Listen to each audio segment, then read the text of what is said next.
Alright, hello, my name is Hannah. Welcome to my channel or back to my channel.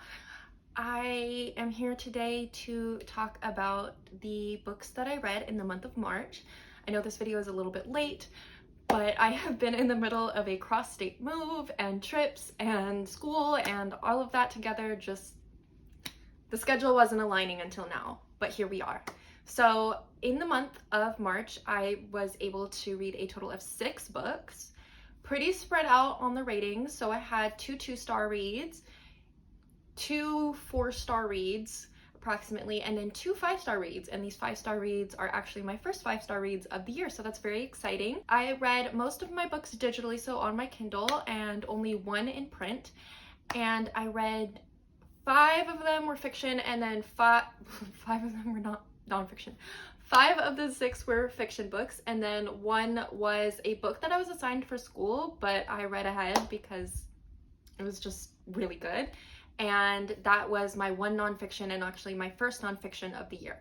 So without further ado, let's get right into it. The first book that I read in the month of March was Brutal Prince by Sophie Lark. This book follows 2 mafia families as they kind of battle it out. There ends up being an arranged marriage between the daughter of the Italian side and the son of the Irish side, and we kind of follow them as they go from enemies to lovers. You know the drill. This is the 3rd book that I've read from Sophie Lark. I read The There Are No Saints duology, and that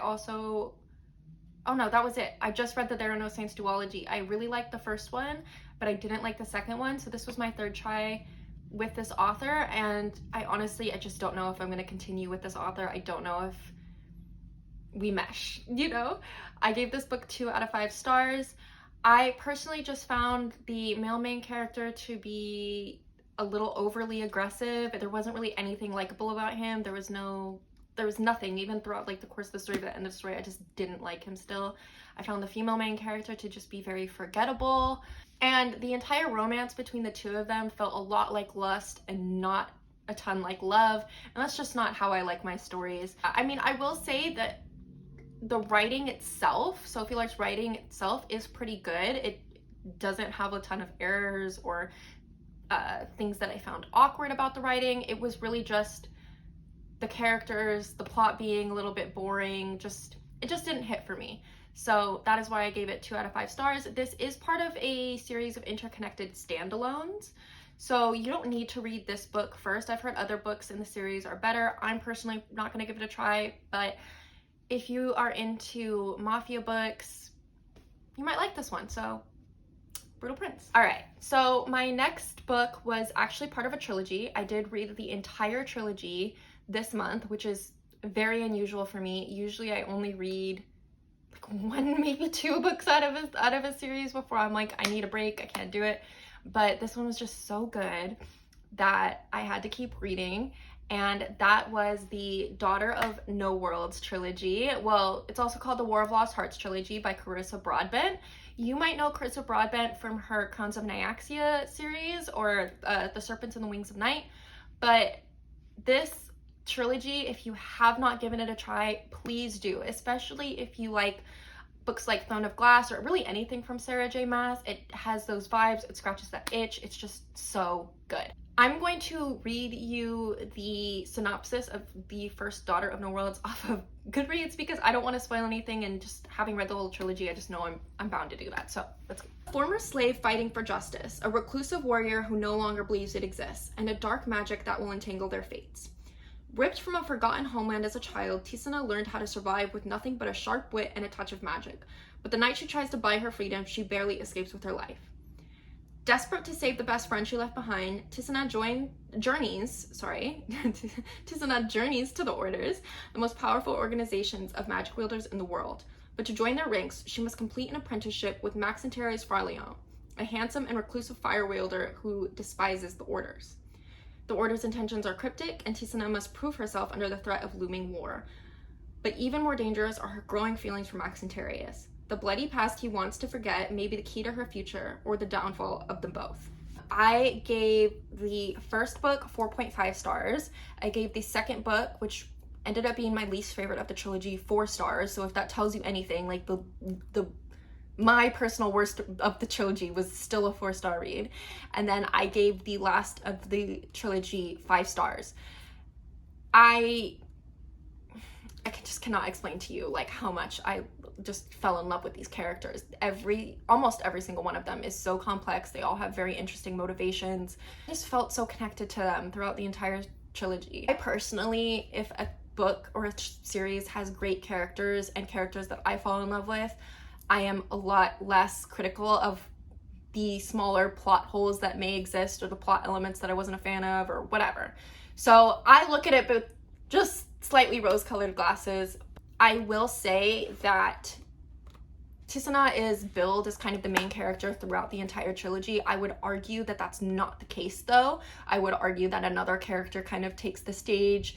I would argue, in fact, that 2 other characters by the final book take that kind of spot from her. She's still obviously a very main person in the book, main protagonist of the book, but I feel that in terms of character complexities and story situations, there are other characters that take the place as like main protagonists of the books. I think a lot happens in this trilogy. In fact, I think so much happens that there maybe could have been like maybe one more book just to kind of flesh out some of the things. I felt like, especially the second book, which is the book that, like I said, I rated the lowest, just had a lot crammed into it, and it was a 600-page book, so it was a pretty chunky book, and it just had so much crammed into it that I just had a little bit of trouble keeping track of things and the order of things and the sequence of things, everything.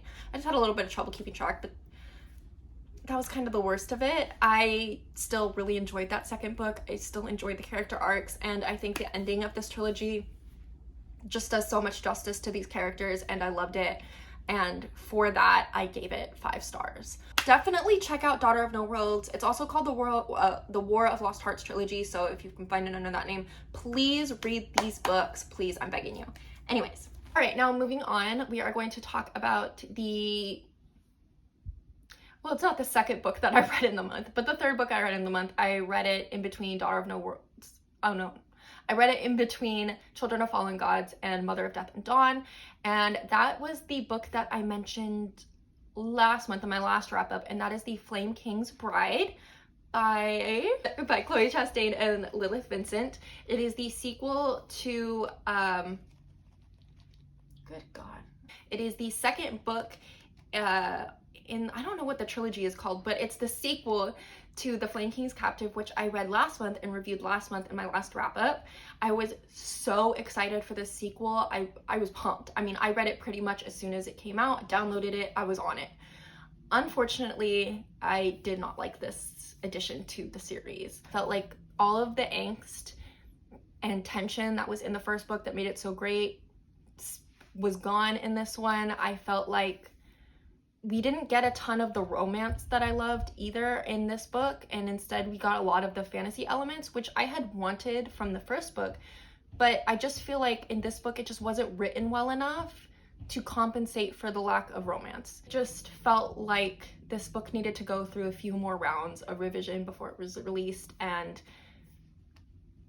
yeah, it was just really hard to get through. I just found it really hard to get through. Like, I was forcing myself to read this book, and it really is sad because I loved the first one. I really liked the first one. So unfortunately, that was a bit of a disappointment, but I still might tune in for the third book when it comes out just to see what happens. But yeah. The final book that I read in the month of March was Killers of the Flower Moon by David Grann. It is the book that the movie with Lily Gladstone and Leonardo DiCaprio is based on.